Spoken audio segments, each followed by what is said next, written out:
tarde a todos. Vocês não devem estar entendendo alguém entrando com uma bola de basquete aqui, né? Vocês vão entender o que representa isso a minha na minha vida.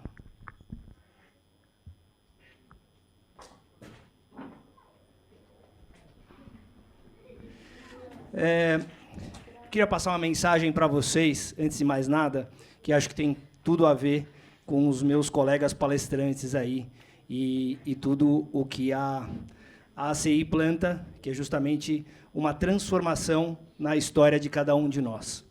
Tem uma frase que eu carrego durante muitos anos, acho que desde 2010, aí, quando eu tive um acidente traumático, e aí eu li bastante, e essa frase eu carrego comigo, e eu quero passar para vocês que, para mim, é a maior realidade que nós temos. Nessa aventura chamada vida, nós não sabíamos das aventuras tristes ou felizes que viveríamos. E não imaginávamos o quanto precisaríamos uns aos outros. É isso que nós estamos passando para cada um de vocês, e vocês, com certeza, estão passando para nós algum aprendizado. A partir de agora e daqui para frente, nós estamos aí entrelaçados, ou por uma amizade, ou por um olhar, ou por um abraço, ou simplesmente por um olá, que seja na rua, no metrô, no ônibus, mas a partir de agora nós estamos entrelaçados aqui.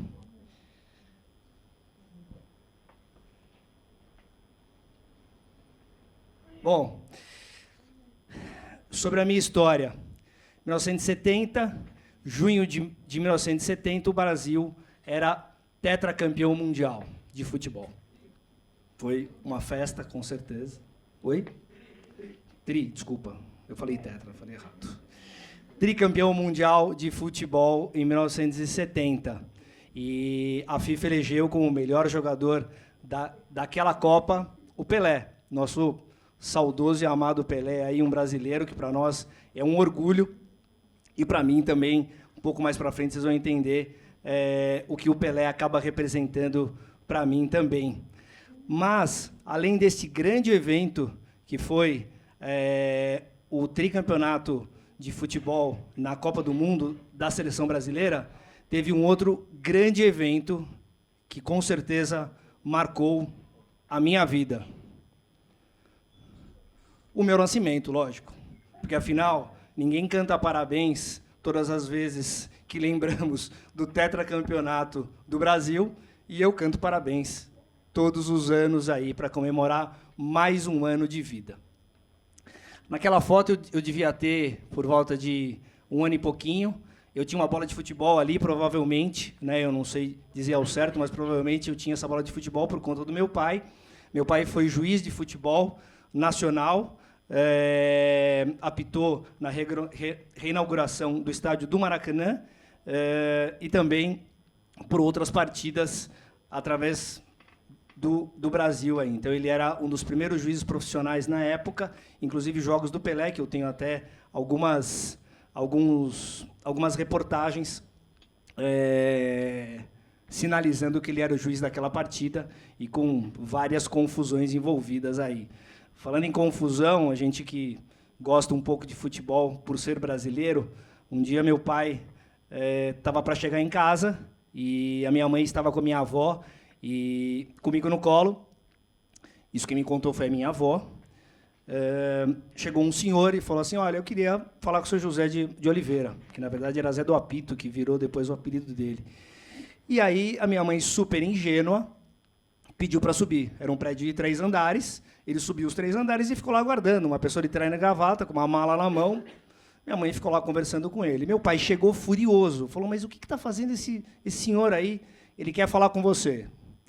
Senhores, acredite se quiser, uma mala de dinheiro de suborno, porque ele ia apitar um jogo no final de semana, e um dos times precisava ganhar. Eu não vou mencionar qual é o time, mas naquela época já existia esse lado de suborno aí, e minha avó ficou apavorada de ter uma pessoa dentro de casa que ela não conhecia, mas foi isso que meu pai fez na época, de não aceitar isso e colocá-lo para fora ali, quase que desceu pelo terceiro andar aí.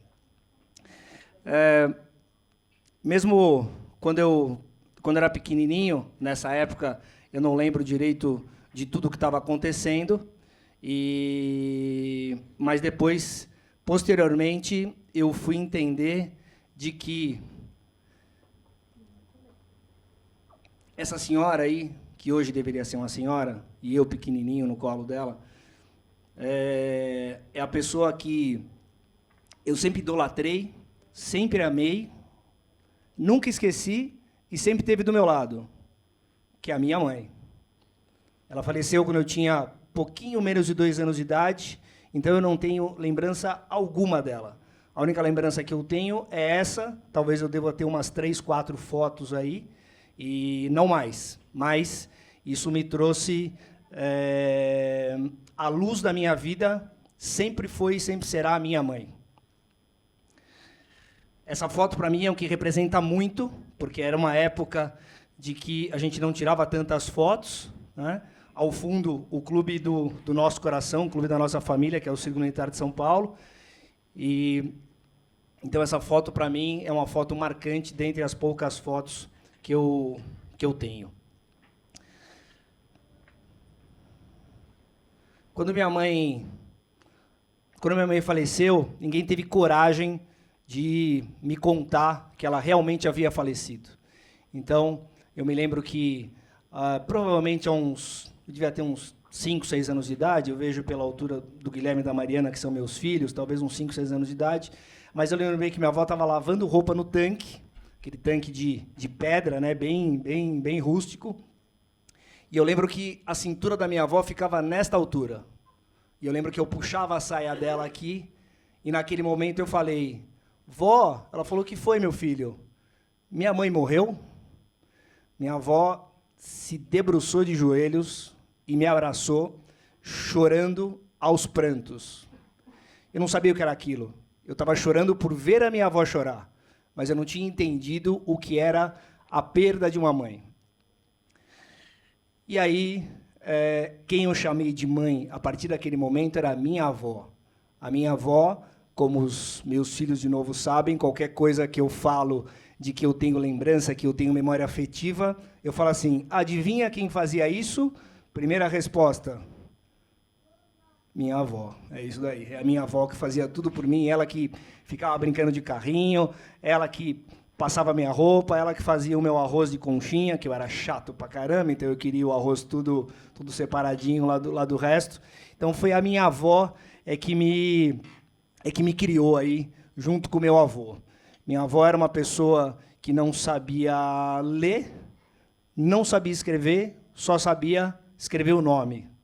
E minha outra avó, que tinha faculdade, era formada em contabilidade, foi a primeira mulher a tirar a carteira de habilitação em São Paulo, da família do meu pai. Ela falava, tua avó tem uma coisa muito importante. O quê, vó? Ela tem a faculdade da vida. Eu só entendi isso depois que eu fiquei grande. Porque eu entendi que minha avó me trouxe vários ensinamentos que era realmente de vivência dela, e não que ela aprendeu em algum lugar. Então, do mesmo jeito que ela deve ter sofrido com outras coisas, ela trouxe para a vida e trouxe para me ensinar. E eu tenho um baita orgulho de ter tido uma mulher do meu lado durante a minha vida inteira, até os 22 anos de idade, foi quem me deu toda a base que eu tenho. Isso, para mim, é um grande orgulho, porque a minha avó não sabia ler e não sabia escrever, o meu avô era vendedor de pratos, era um representante da Santa Marina, vendia prato para tudo quanto é lado que nem um louco, não vendia de carro, ele pegava carona com outras pessoas para ir vender, ou, às vezes, o dono da empresa emprestava o carro para vender pratos para colocar comida dentro de casa.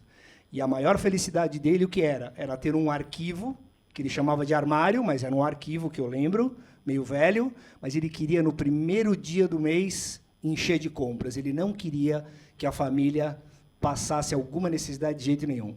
E, graças a Deus, nunca passamos. Eu vi isso todos os meses, inclusive uma memória afetiva maravilhosa. A gente ia sem carro no supermercado Eldorado, na Rua Pamplona, e nós não tínhamos carro, mas tinha as Kombis parado ali. Então, a gente colocava todas as coisas dentro da Kombi, eu ia sentado em cima de todas as compras e comendo salgadinho.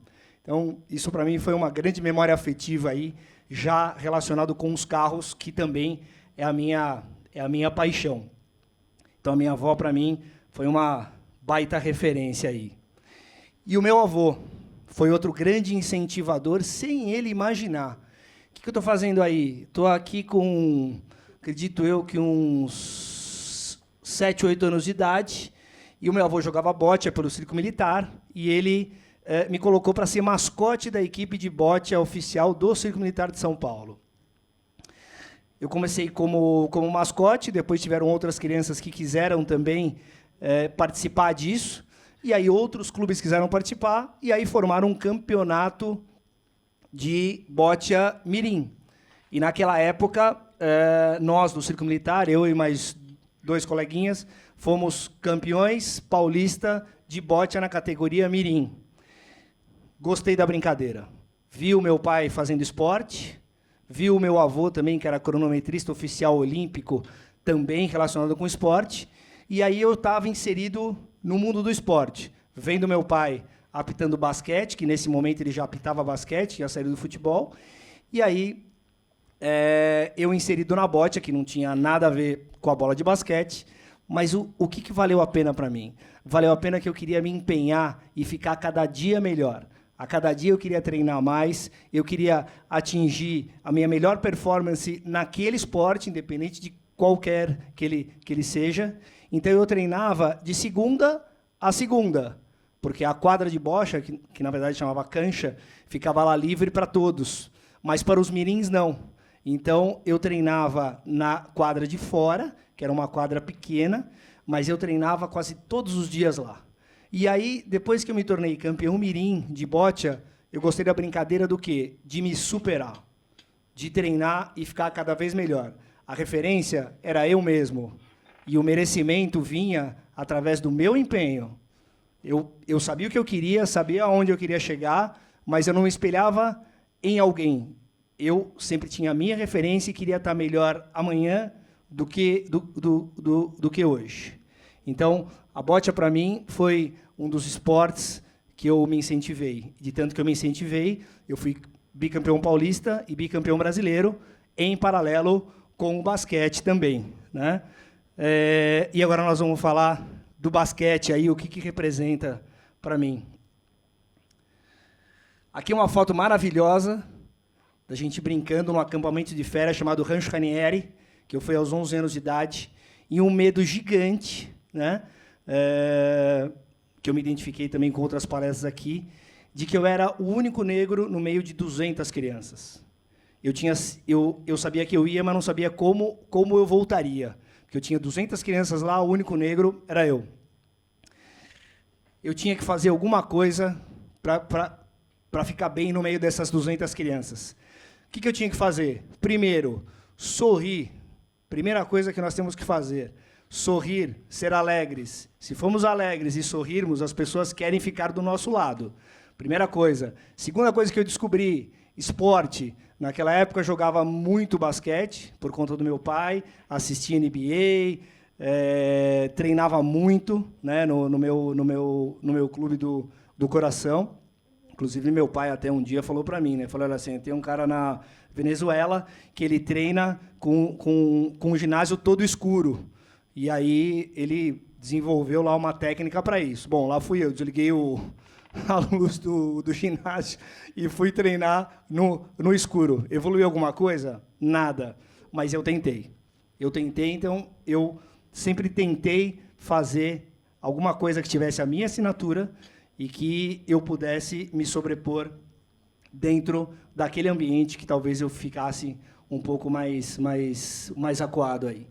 E aí, bola de basquete, por que tão representativo? Porque eu cheguei murcho no Rancho Ranieri e saí o Pelé. Do futebol, não. Pelé do basquete. As pessoas viram que eu jogava muito basquete. Meu pai trazia sempre uns tênis diferentes, de alguma viagem que ele fazia, uma meia diferente. Então, eu me tornei o Pelé do basquete. Eu me tornei uma das grandes referências do esporte no acampamento. E uma vez eu ouvi de um acampante, que para mim é um prêmio, ele falou para mim, ele falou, Pelé, você é a referência da nossa geração. Vocês imaginam o seguinte, eu chegando, único negro, consegui conquistar todos eles lá com o meu sorriso e com o esporte, com o basquete, e eles acham ou enxergam que eu sou a referência de uma geração. Para mim é fantástico.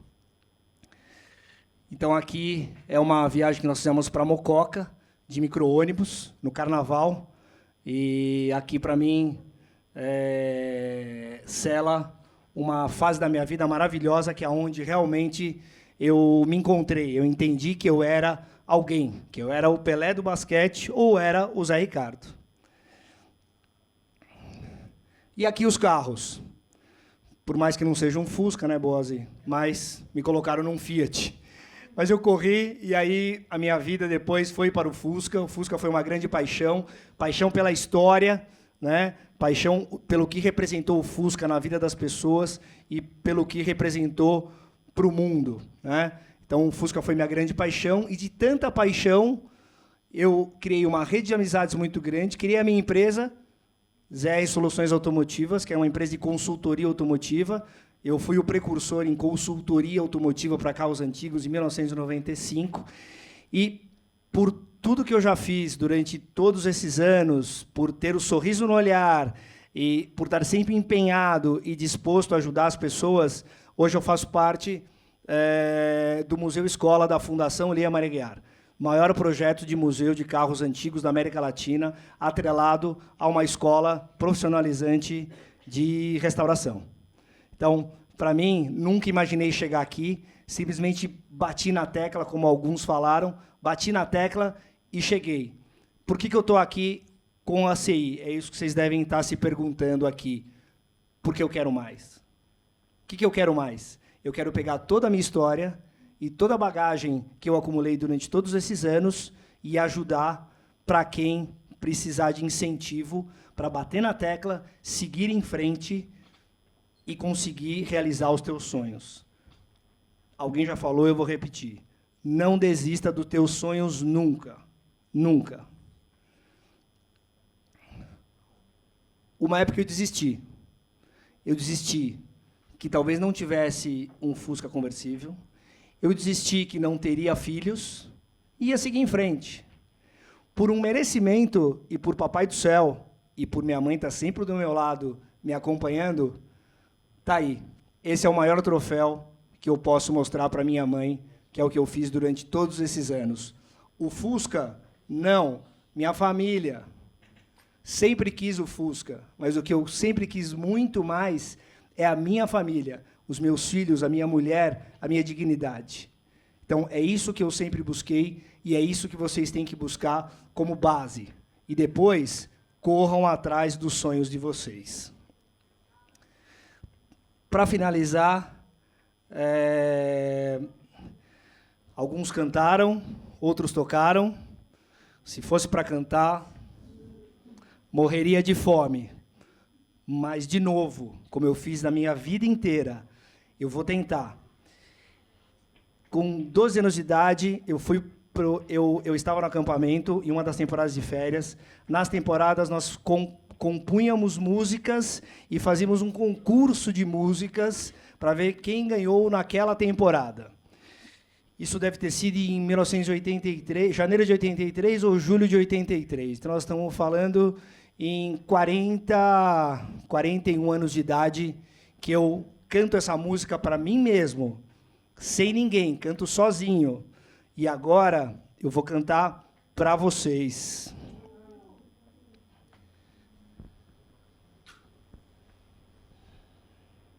Preciso respirar só. Preciso urgente de um lugar para mudar meu dia a dia e com muita alegria amizades conquistar.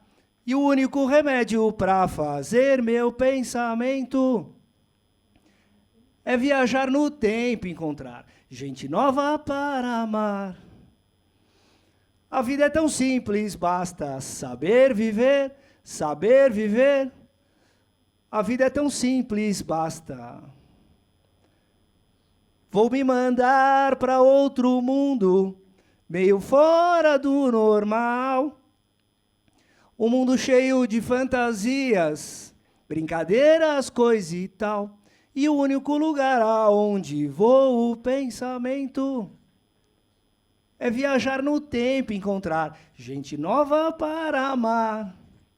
Vocês precisam me ajudar. A vida é tão simples, basta saber viver, saber viver. A vida é tão simples, basta saber viver, saber viver. A vida é tão simples, basta saber viver. Aprenderam? A vida é tão simples, basta saber viver. A vida é tão simples, basta